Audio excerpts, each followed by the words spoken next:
এবার চলে যাব গঙ্গাসাগরে, কারণ গঙ্গাসাগর মেলা চলছে। আর গঙ্গাসাগর মেলায় আঁটোসাঁটো নিরাপত্তা, যেন কোনো রকম অপ্রীতিকর ঘটনা যাতে না ঘটে তার জন্য যেমন প্রশাসন আঁটোসাঁটো, তেমনই এবছর মেলায় রেস্কিউ ড্রোন। কেউ তলিয়ে গেলে উদ্ধার করবে এই ড্রোন। এই ড্রোনে আর কতটা সুবিধা হবে জানবো। সরাসরি চলে যাব, আমার সঙ্গে আমার প্রতিনিধি বিশ্বজিৎ রয়েছে। বিশ্বজিৎ,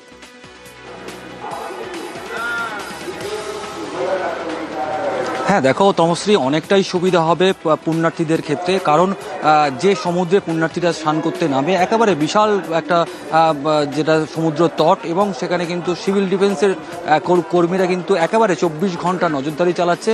তার পাশাপাশি এই যে ওয়াটার ড্রোন যেটার কথা বলা হচ্ছে, যে পুণ্যার্থী হয়তো কোনোভাবে তলিয়ে গেলেন বা তিনি কূলে ফিরে আসতে পারছেন না, একেবারে তাদের জন্য কিন্তু এটা এক খুবই উপকারী একটা কাজ হবে বলে সেটা প্রশাসনের তরফ থেকে যেটা মনে করা হচ্ছে। এবং এই যে ওয়াটার ড্রোনের কাজ হবে, যে পুণ্যার্থীরা তলিয়ে গিয়েছে তাদেরকে দ্রুততার সঙ্গে তার কাছে গিয়ে তাকে রেস্কিউ করে আনা, এটাই তাদের প্রথম কাজ হবে। এবং সেই কাজ কিন্তু ইতিমধ্যেই যে গঙ্গাসাগর মেলা চত্বরে যে সমুদ্র তট, সেখানে কিন্তু কাজ শুরু হয়ে গিয়েছে এবং চলছে।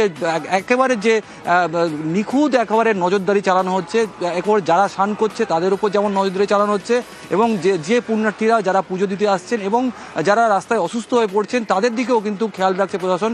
যেমনটা আজকে দেখা গেল, দুজন মানুষকে কিন্তু এয়ারলিফট করা হয়েছে, অর্থাৎ এখানে অসুস্থ হয়ে পড়েছিল, এখানে গঙ্গাসাগর হাসপাতালে তাদেরকে নিয়ে যাওয়া হয়, অবস্থার অবনতি ঘটে এবং তাদেরকে এয়ারলিফট করে কিন্তু একেবারে কলকাতার এমআর বাঙুর হাসপাতালে নিয়ে যাওয়া হলো।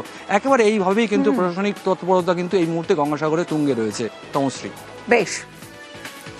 গভর্নমেন্ট অফ ওয়েস্ট বেঙ্গল যত অ্যারেঞ্জমেন্ট গুলো করে, জেলা প্রশাসনের থেকে সব কিছুই করা হয়েছে। তো আমরা ফুললি প্রিপেয়ার্ড আছি। বার্জ, তারপরে ভেসেল আর এসবগুলো এবার আমরা বাড়িয়েছি। পিলগ্রিমদের যত মুভমেন্ট থাকে, একদম ওখান থেকে শুরু করে একদম কলকাতা থেকে শুরু করে এখানে অব্দি পুরোই ট্র্যাক করা হয়। জিপিএস ওদের এনেবলড থাকে সব বাসগুলোতে, বার্জগুলোতে, সবগুলোতে।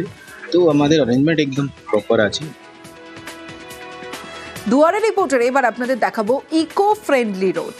কেন বলছি এই কথা? কারণ 180 মিটার রাস্তা সারাই হচ্ছে, কিন্তু সেই রাস্তাতে 10 কেজি পিচের সঙ্গে মিশছে 1 কেজি প্লাস্টিক।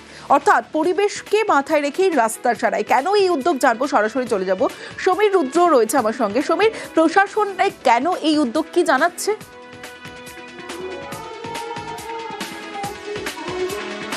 দেখো, এই উদ্যোগের দুটো কারণ। এক হচ্ছে পরিবেশের ভারসাম্য রক্ষা করা বা পরিবেশে দূষণমুক্ত করা, এর পাশাপাশি খরচ কমানো এবং রাস্তা দীর্ঘস্থায়ী করা।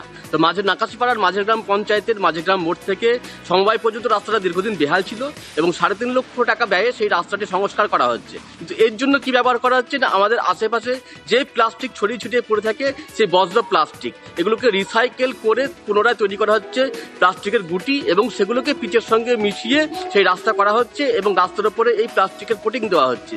এর ফলে রাস্তা যেমন দীর্ঘস্থায়ী হবে, এর পাশাপাশি খরচ কমছে এবং প্লাস্টিক মুক্ত হচ্ছে কিন্তু আমাদের পরিবেশ, যেটা কিন্তু আমাদের খুব বিশের বিষয় হয়ে যাচ্ছে প্লাস্টিকটা, এবং সেই প্লাস্টিক মুক্ত হচ্ছে। এর ফলে কিন্তু খুশি লাগে। বেশ।